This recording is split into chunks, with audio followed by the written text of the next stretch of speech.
오늘도 마찬가지로 로마서 말씀 나눕니다. 13장, 14장, 8절부터 14장까지 또 좀 긴 구절인데 또 이것도 제가 말씀을 좀 나누다 보면 자를 수 있어요. 근데 안 자르고 오늘은 갈 겁니다. 무조건.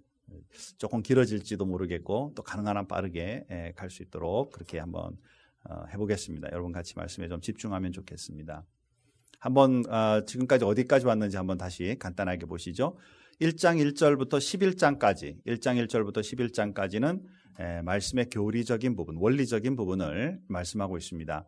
이제 12장부터 마지막 16장까지가 이제 실천의 부분들입니다. 자, 그리고 오늘 지난번 실천의 부분 중에 지난주까지 이제 관계의 회복, 하나님과의 관계, 그다음에 우리 잘 알고 있는 공동체 속의 관계, 또 어려움을 주고 있는 이웃과의 관계, 그리고 나라와의 관계를 우리가 한번 살펴보았죠. 자, 그리고 오늘은 이제 우리가 율법으로부터의 자유로움을 우리가 말씀을 통해 한번 보겠습니다. 즉 앞에서 배웠던 말씀들이 삶 속에 어떻게 실천할 것인가에 대한 부분이죠. 요즘에 한국에 우리 신문이나 이렇게 방송을 보고 있으면 김영란법이라는 거 이제 지금 많이 얘기되고 있죠. 얼마 전부터 시작돼가지고 뭐 식당 문화가 바뀌었고 뭐 사람들 사이에 이 접대하고 이렇게 서로 섬기는 거, 내가 내게 이게 이제 많이 없어지고 있다고 이제 그렇게 얘기를 하죠. 그러면서 또 한편으로는 뭐 무슨 말이 생기냐면 스승의 날에 카네이션 달아주는 것도 김영란법에 걸린다, 뭐 그죠? 또 교수님에게 커피 한 잔 이렇게 드리면서 들어가도 그것도 걸린다, 이렇게 이제 얘기를 하죠. 법이라는 거 참 좋은 것이긴 하죠. 당연히 좋은 것이죠. 그리고 이제 그 법을 통해서 우리가 해야 할 바들, 하지 말아야 할 바를 이렇게 가르게 됩니다. 당연한 거죠. 하지만 법을 만들어 놓고 안 지켜버리는 거라든가, 또 법만 지켰고 그 외에 만약에 사이사이에 혹시라도 빠져 있는 것을 살곰살곰 찾아서 하게 된다면 질서는 동일하게 흔들어질 수밖에 없죠. 그러니까 카네이션 달아주는 것도 이것도 뇌물로 본다면 이것도 이제 안 된다라고 보는 것이죠. 그래서 이제 그게 뭐 잘못됐기 때문에 교정을 해보겠다, 이렇게 이제 얘기를 합니다.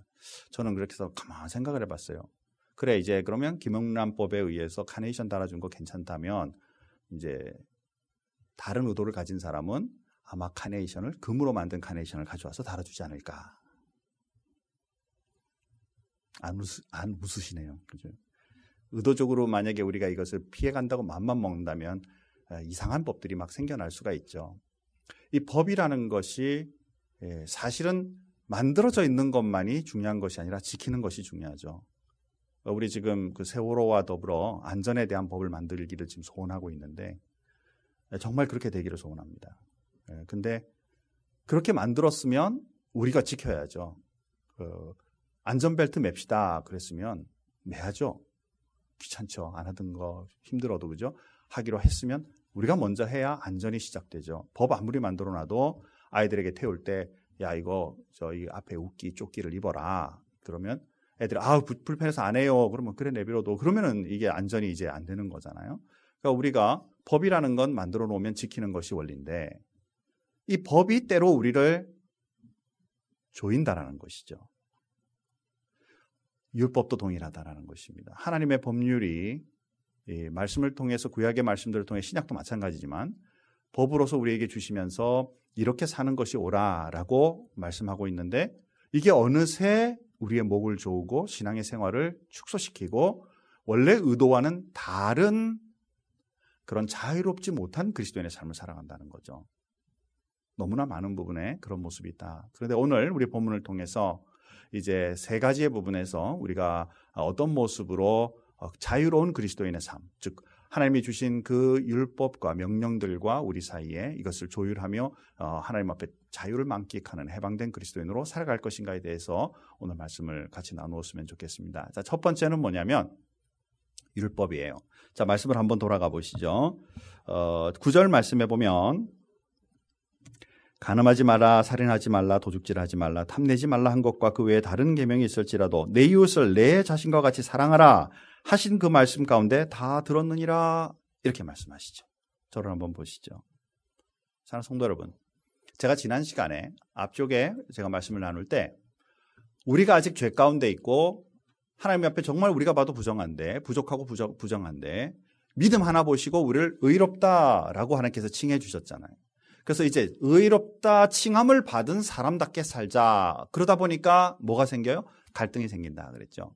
갈등이 생기죠. 자, 그런데 오늘 이 말씀 속에는 이 갈등이 말씀만 지키고 나면 이 갈등이 없을 것 같다고 말이죠. 지난 시간에 제가 우리 속에 있는 이 갈등은 축복이다 그랬죠. 축복이다. 왜?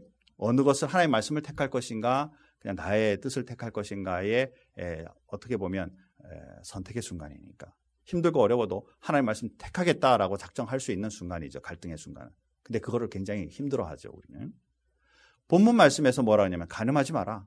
도둑질을 하지 마라. 그러면 나 간음 안 했어. 나 도둑질 안 했어. 나 이웃 물건 탐하지도 않았고 나 이런 거 내가 가지지도 않았어. 됐지? 편안하죠. 이게 자유 같죠. 정말 그렇잖아요. 그죠? 그러니까 우리가 법으로 보면 하지 마라 그런 거를 안 했기 때문에 내가 이거 안 했으니까 이제 나는 됐어 라고 생각을 하지만 하나님 말씀에서는 사실 그 뒤에 이 의도가 왜 이런 말씀을 주셨는지의 깊은 의도를 생각지 않고 겉모양만 이렇게 했기 때문에 나는 괜찮아 라는 것에서 더 벗어나서 이 원리를 깊이 한번 생각해 봐라 라고 말씀하고 있다는 것이죠. 그것은 뭐냐면 살인, 도적질, 간음 이런 모든 것의 배경은 사랑이죠. 하나님의 사랑받은 우리가 주변의 사람들을 진심으로 사랑하게 되면 이런 일들은 저절로 일어나지 않는 것인데 우리는 억지로 그런 일이 마음이 발생할 수 있어도 안 돼, 안 하면 돼. 그리고 이거 안 했으니까 나는 괜찮아 라는 것으로 위안을 삼으며 자유로움을 누리려고 하지만 성경은 다르게 말하고 있다는 사실이죠. 하나님의 사랑을 너희가 제대로 만끽하고 그다음에 그 만끽한 것을 삶 속에 사랑의 실천으로 일어나게 되면 일부러 지키려고 하지 않아도 자연스럽게 이것은 지켜진 일이 된다라는 것입니다. 주님이 원하시는 건 이건데 우리는 안 했으니까 이거 안 했으니까 그래서 나는 괜찮아. 사랑하는 성도 여러분, 이 정도는 괜찮지만 뒤로 이제 더 많은 만약에 조건들을 보고 있다면 내가 한 개라도 그 중에 하나라도 내가 못하게 되면 어떻게 되는 거죠? 그럼 죄를 범하게 되는 거죠. 365개의 그리고 해라 하지 마라까지 다 합하면 구약에 612가지의 하나님의 명령 말씀까지 다 있다면 그걸 일일이 다 기억하며 우리가 생활하기는 어렵죠. 그렇기 때문에 하나님의 말씀의 원리에 의하여 하나님을 사랑하고 그리고 이웃을 사랑하라는 이 말씀 속에 다 잠겨 있어서 뭘 외워가지고 내가 이거를 해야 되겠다라고 하기보다는 사랑의 원리를 따라 사람들을 제대로 정말 사랑의 원리를 따라 제대로 대하는 그리스도인이 하나님 앞에 오히려 율법으로부터 자유함을 누리게 되는 것이죠. 요한복음 8장에 보면 한 여인이 간음하다 잡혀서 예수님 앞에 이제 잡혀가지고 오게 되죠. 그리고 그 앞에다 딱 무릎을 꿇어 놓습니다. 그리고는 이제 사람들은 뭐라 그러냐면 예수님을 시험하고자 이 일을 했다 그랬어요. 자, 간음 혼자 하나요? 근데 왜 여자만 잡혀왔어요? 그죠? 이 상황을 만든 거죠. 이 여인 하나 잡혀와서 그것도 남녀 같이 왔더라면 좀 또 다른 상황이 되죠. 그리고 남자가 뭐 하는 사이에 도망가고 여자만 다 잡아다가 여자 앞에 앉아놓고 그 다음엔 예수님께 자, 율법으로 죽일까요? 아니면 죽이지 말까요? 그리고 이제 마음에 뭐라고 생각하냐면 당신은 이제 제대로 된 함정에 빠졌어. 죽이라 그러면 여인이 매맞는 것을 보고 있으면 사람들이 막 처참해. 어떻게 그 사랑을 강조하는 저 예수가 저럴 수가 있어. 그러면서 예수님을 나쁘게 생각할 것이고 살려주어라 라고 말한다면 율법을 어긴 사람이 되기 때문에 당신은 딱 거기에 걸렸어. 그렇죠? 그런데 예수님께서는 어떻게 하셨어요? 모두를 다 살리는 방법을 하시는 거죠. 모두를 다 살리는 방법. 잠시 멈추셨다가 그리고는 땅에다가 뭐를 쓱 쓰시다가 갑작스럽게 죄 없는 자가 돌로 쳐라.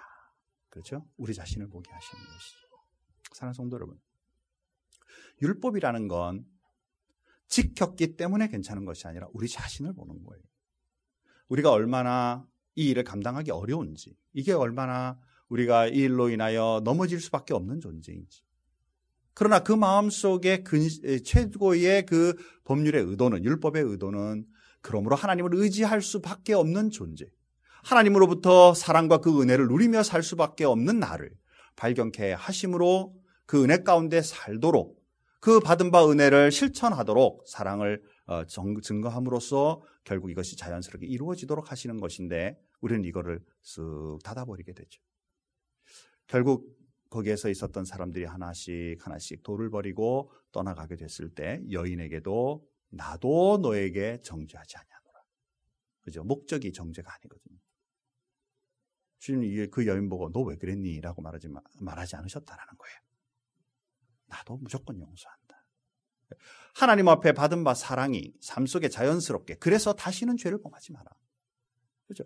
자연스럽게 내 삶도 하나님으로부터 은혜를 받았지. 내가 죽음의 수는 문턱까지 갔다 왔지. 그러나 하나님은 예수 그리스도께서는 나를 위하여 이 일을 감당하시고 나를 깨닫게 하셨으므로 나는 다시는 이런 죄에 이제 머무르지 않겠어. 그렇죠? 이게 바로 자유라는 것이죠. 예수 믿는 우리들이 해야 될 바다 그 말입니다. 내 속에 아직도 죄성이 가득해요.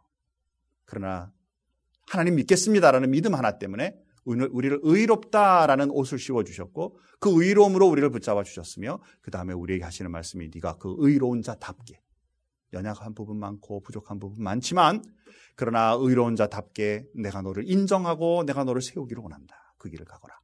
이게 바로 사랑의 받음이요 실천이다라는 사실이죠. 저와 여러분의 삶 속에 정말 그리스도의 사랑이 풍족하기를 주님의 이름으로 축원합니다.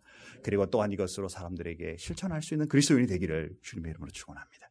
이게 우리가 자연스럽게 삶 속에 지켜지는 바로 율법으로부터의 자유죠. 바로 율법의 완성이다라는 것입니다. 두 번째는 11절부터 14절 말씀이에요. 이 구절은 대다수 이제 14절 말씀 11절 말씀 다시 한번 보시죠. 또한 너희가 이 시기를 알거니와 자다가 깰 때가 벌써 되었나니 이는 이제 우리의 구원이 처음 믿을 때보다 가까웠습니다. 자, 저를 한번 보세요. 그래서 이 어두움의 세상이 또 이제 심판의 세상에 가까웠다. 그래서 이 본문의 구절을 주로 이제 말세가 되었을 때 우리의 모습을 어떤 모습을 가지고 있어야 할까로 많이 말씀을 해석합니다. 맞는 말씀이에요. 자, 그 다음에 또 우리는 여기서 뭘 보고자 하는가 하면 어두움 속에 거하고 있던 여전한 우리의 습성. 그 다음 말씀으로 이어지고 있죠.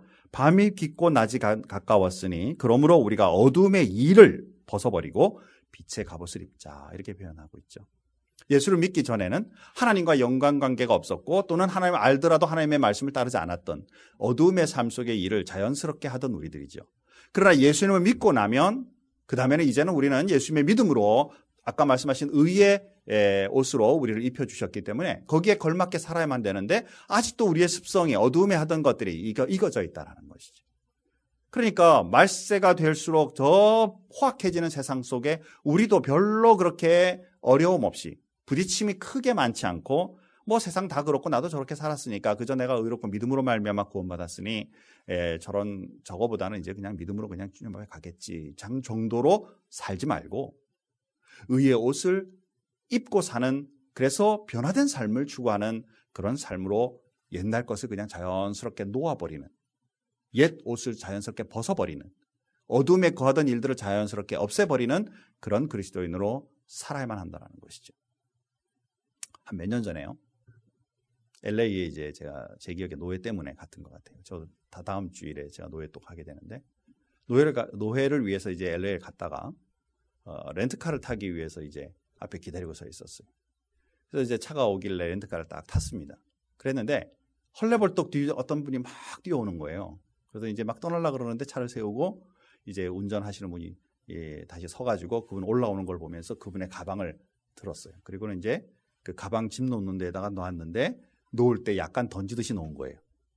약간 이제 이분도 급하니까 이제 운전해야 되니까 그래서 쓱 놓는데 이제 좀 이렇게 했는데 이분이 막 화를 막 엄청 내는 거예요. 너 이거 가방이 얼마짜리인 줄 아냐? 막 이러면서 뭐 화를 내는 거예요. 그러고 나서 그 사람이 이렇게 보니까 머리끝부터 발끝까지 명품이에요. 제가 알지도 못하는 명품인 것 같아요. 너무 앞에서 보니.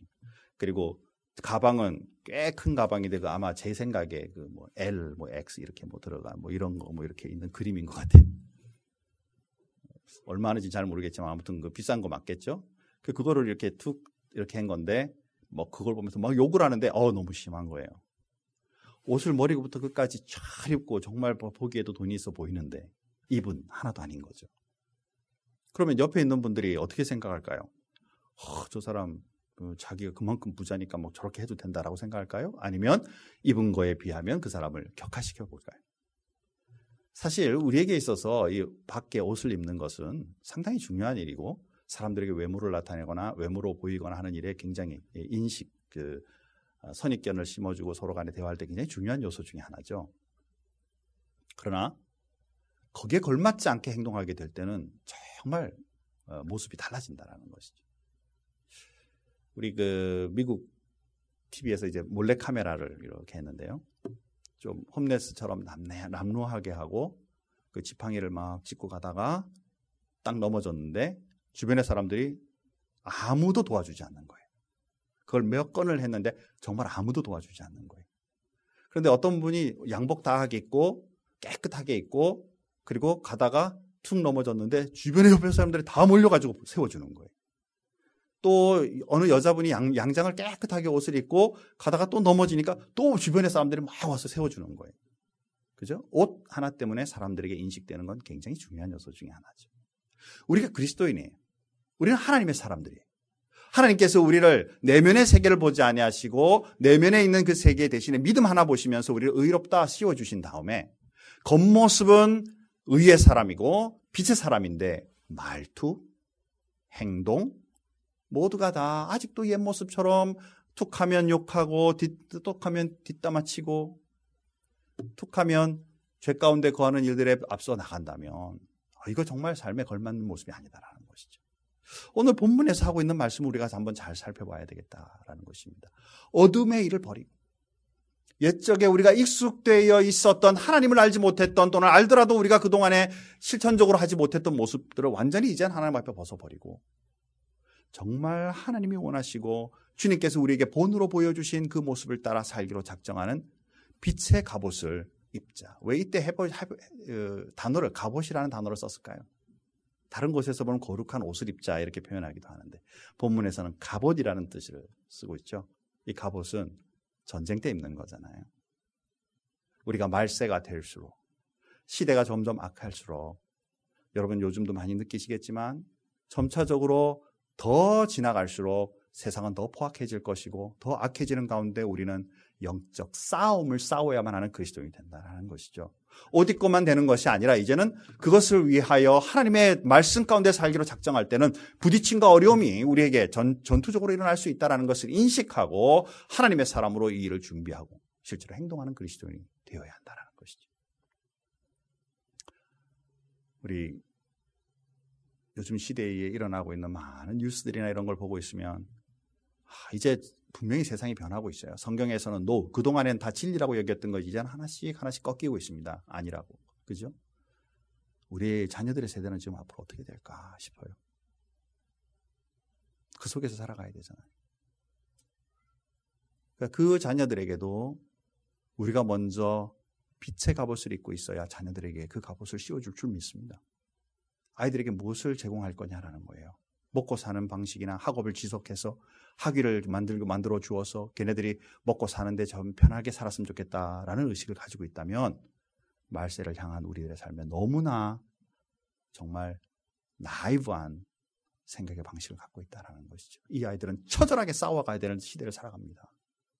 우리도 그렇지만 사랑하는 성도 여러분, 저와 여러분이 이제 어둠의 세상의 일들을 구분하고 그리고 빛의 옷을 입어 우리도 하나님의 말씀으로 잘 분별할 뿐만 아니라 우리 주변의 자녀들에게도 하나님의 말씀으로 세상을 분별할 수 있는 눈을 심어줄 수 있는 그리스도인의 삶이 부모로서 또 교사로서 또 하나님의 말씀을 우리가 삶 속에 섬기고 있는 주님의 사역자로서 준비해야 될 것이다.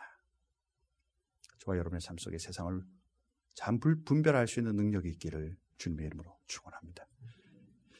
마지막으로 우리가 볼 것은 14장이에요. 오늘 읽어보지 않았습니다. 그래서 1절부터 4절만 우리 함께 읽고 그리고 조금 더 말씀 나누고 이제 마무리할게요. 자, 14장 1절 제가 읽고 여러분 2절, 3절, 4절 또 이렇게 교독 한번 4절까지 한번 하십시다. 믿음이 연약한 자를 너희가 받되 그의 의견을 비판하지 말라.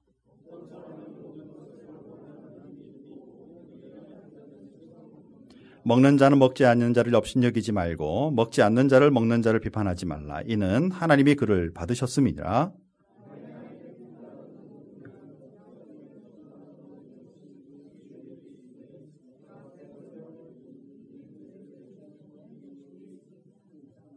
아멘. 자, 14장 전체예요. 사실 그래서 핵심적인 요구만 잠깐 읽었습니다. 사랑하는 성도 여러분, 14장에서 나오는 많은 얘기들이 말씀의 핵심이 뭐냐면 음식이 많이 나와요. 지금 로마 교회에다가 지금 바울이 편지를 쓰고 있습니다. 로마 교회 상황은 사실 이방의 지역에 있는 이방 교회잖아요. 또 로마는 대도시입니다. 거기에 유대인들 가운데 예수님을 믿은 사람들이 교회 속에 들어와 있고 그 다음에 세속에서 이방신을 섬기던 사람들이 예수를 믿고 교회 안에 들어와 있어요. 그래서 함께 지금 어우러져 있는 상태죠. 한마디로 말해서 요즘 시대로 보면 굉장한 극우파와 하나님을 향한 극우파와 그리고 하나님을 향한 극좌파가 있을 수 있다는 거예요. 뭐가 좌파인지 잘 모르겠지만 그렇죠? 특히 많은 부분에 이제 여러 가지 부딪힘이 있겠지만 먹는 문제가 상당히 심각했던 것 같아요. 이 유대인들은 구약에 돼지고기 먹지 말라 그랬어. 그럼 신약에 이쪽에서 이제 신약 시대에 돼지고기 맛있게 먹던 사람들은 갑자기 예수 믿는다고 왜 돼지고기를 못 먹냐? 족발이 얼마나 맛있는데, 순대가 얼마나 맛있는데. 인상 쓰시는 분은 아직 없으신 거 보니까 또 다들 좋아하시나 봅니다. 그죠? 그러니까 이런 것들이 이제 교회 안에서 들어와가지고 이게 이제 문제가 되고 있는 거죠. 우리는 그냥 쓱 지나갈 수 있지만 여러분 한번 잘 생각해 보세요. 우리 교회 내에는 그런 문제가 없는지. 내 신앙 속에는 나는 만약에 극우파로부터 극좌파 사이에 나는 어디쯤 와 있는지. 그죠? 사람들 사이에 이것으로 인해 뭐가 일어나냐면 판단이 일어나는 거죠. 비판이 일어나는 것입니다. 현대 교회 속에는 우리가 어떤 모습이 있나요? 먹는 거로 지금 예를 들고 그 외에도 여러 가지 샘플이 나오고 있지만 현대 교회 속에서는 아마 이런 것들이 있을 거예요. 술 먹지 마라, 담배 피지 마라. 그죠? 또 어떤 게 있을 수 있을까요? 교회 안에서. 우리가 찾아보면 상당히 많은 부분 우리도 모르게 이것을 스스로 율법화하고 그리고 사람들을 그걸 평가하는 데다 쓰고 있는 경우가 많죠. 새벽기도 나오고 금요철야 나오고 뭐 이렇게 나름 하고 이제 제자 훈련 받고 뭐 이렇게 해가지고 하면 안 받고 있거나 또는 안 나오는 사람들을 보고 저 사람 저렇게 신앙생활하면 안 되는데 그리고 뭔 얘기하다가 툭 던지는 말들이 비판하는 얘기로 나오게 되면 이것 또한 여기에 속할 수 있죠. 술과 담배에 대해서는 조금 얘기를 하고 넘어갈게요. 부담이 없기를 주님의 이름으로 축원합니다. 한국 문화 속에서는요, 사실 우리 미국 문화 속에 미국이든 전 세계에서 또 특히 성경 문화 속에서 술을 완전히 금하고 마시면 안 된다라고 말하고 있지 않죠. 술 먹으면 지옥 간다 이런 거 없어요, 그죠? 담배는 더군다나 안 나와요, 그죠? 담배 피면 안 된다 이런 거 없죠. 근데 한국 문화 속에서는 이것이 첫 선교사들이 이제 들어와서 우리 한국에서 이 복음을 전하면서 막 시작했을 때 굉장히 많은 사람들이 술을 먹고 담배를 피고 도박도 많이 했어요.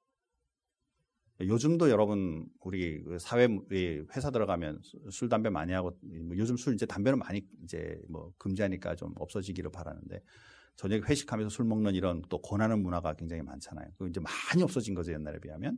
그때 선교사님들이 이러다가 이 나라 망하겠다 싶은 거죠. 그래서 이제 그분들이 우리 그리스도인들이 먼저 우리 좀 실천해서 좋은 사회를 만들자라고 주창하고 시작했던 것이 금주금초였어요. 물론 도박도 포함해서. 그러니까 기독교인들은 그런 거 하지 말자. 이게 오랜 세월 오면서 이제 안 믿는 사람들도 영향력이 끼쳐졌죠. 뭐 어디 가서 야, 술 한잔 해. 그러면 나 예수 믿기 때문에 안 먹어. 왜 안 하는데? 우리 교회에서 안 하기로 했어. 그렇죠? 이러다 보니까 이제 점점 안 믿는 사람들도 인식 속에 술 마시지 않는 것으로 이제 예수 믿는 사람들은 술 안 먹는 거라고 이제 인식되고 있는 것이죠. 그렇기 때문에 우리가 이 술 먹고 담배 피고 이런 것들에 대해서는 이제 우리 스스로 어느 선에 이제 라인을 가지고 있죠. 그것을 가지고 예수를 잘 믿고 안 믿고를 평가하면 안 된다라는 거예요. 이때 해석을 잘 하셔야 돼요. 김대영 목사 술 먹어도 된다 이렇게 얘기했다 이러면 안 돼요. 무슨 얘기인지 아시죠? 제가 갑자기 두려워졌어요. 율법화하면 안 된다라는 것이죠. 그렇게 되면 많은 예수 안 믿는 분들이 나는 지금 술하고 있어 담배 피우고 있기 때문에 나 못하겠다 이렇게 말하죠. 주님이 그걸 원하시는 게 아니잖아요. 실제로 우리 어스넷에서도 제가 복음을 전하면서 만난 많은 분들이 내가 아직 술 먹고 있어서 나 담배 피기 때문에 나중에 이거 끊으면 갈게요. 헐, 끊어질까? 언제지? 그죠? 예수님 언제 믿지? 반대로 주님을 믿으면 자연히 끊어집니다. 같아야 되는데, 그죠? 이것을 가지고 평가를 하면 안 된다는 것이죠. 술뿐만 아니라 모든 영역에서 우리가 다른 사람들을 배려할 때, 다른 사람과 대화할 때 우리 스스로의 라인을 가지고 사람들을 비판하거나 평가하는 것 정말 조심해야 된다는 거죠. 비판과 평가의 핵심이 뭐냐라는 거예요. 그분을 살려주기 위해서 정말 그리스도께로 돌아오고, 정말 그가 예를 들어서 아까 술에 쪄들어 살고 있는 그 사람 비판하면서 하지 마라. 그리고 내가 당신을 위해 돕겠다. 금주하는데 같이 쫓아가주고, 정말 또 금단 현상이 일어나면 가서 막 도와주고, 섬겨서 정말 그리스도께로 갈 때까지 여러분들은 비판하는 마음과 섬김을, 자세를 가지고 있다면 어쩌면 그것은 비판이 아니라 그분을 향한 제대로의 판단이고 또한 돕는 도구일 거예요. 그러나 그게 아니라 대다수의 비판이나 판단은 너 이거 보니까 말씀에 틀려 먹었어. 너 안 돼. 여기서 끝난다는 것이죠. 결국 하나님이 원하시지 않는다라는 것과 하나님이 하셔야 될 판단을 우리가 해버림으로써 사람들을 상처나게 만들어버리는 일들은 결코 그리스도인으로서 옳은 모습이 아니라는 것이죠. 그러다 보니까 나도 자유하지 못하고 그 말씀을 받는 사람들이 자유하지 못한 상황으로 치닫게 된다라는 거예요. 이게 성경의 원리가 아니다라는 것입니다. 사랑하는 성도 여러분, 비판은 이제 우리에게서 멀어지고 오히려 반대로 또 내가 가지고 있는 연약성이, 내가 믿음이 있는데도 불구하고 이 믿음이 다른 사람들의 비판으로 인해 내가 그러니까 나는 안 돼. 그래서 난 예수 안 믿을래. 던져버리는 일이 없도록, 내가 가지고 있는 핵심은 그런 밖에 나타나는 현상이 아니라 예수를 믿고 있는 믿음이 확실하고, 이 믿음이 결국 나를 변화시키고 앞으로 주님 앞에 든드는 그리스도인으로 만들어줄 것이다라는 그 확신 가운데 살아가는 것이 우리가 그리스도인으로서의 참된 모습인 것을 결코 잊어서는 안 된다는 것입니다. 더 많은 말씀들을 나누고 싶지만 오늘 이 정도에서 우리가 마치죠. 여러분 생각해 보시죠. 우리의 삶 속에 나도 모르게 사람들을 비판하거나 판단하는 일이 얼마나 많은지. 한 주 동안에 내가 은근히 내 몸속에 올라오는 것들이 있다면 잘 분별하여서 하나님의 원리는 무엇을 말하고 있으며 나는 어떻게 살아야 할지를 여러분 분별하고 잘 우리 자신을 살펴서 그리스도께로, 주님의 사랑으로 삶을 변화시키는 축복이 일어나기를 주님의 이름으로 축원합니다. 자, 이 판단할 때 굉장히 조심할 구절 한 구절만 우리가 보고 마지막 마칠게요. 14장 22절입니다. 다 같이 한 목소리로 같이 한번 읽습니다. 14장 22절입니다. 같이 읽습니다. 내게 있는 믿음을 하나님 앞에서 스스로 가지고 있으라. 자기가 옳다 하는 바로 자기를 정죄하지 아니하는 자는 복이 있도다. 아멘. 자, 저를 한번 보시죠. 아까 우극좌파들의 얘기들을 얘기했죠.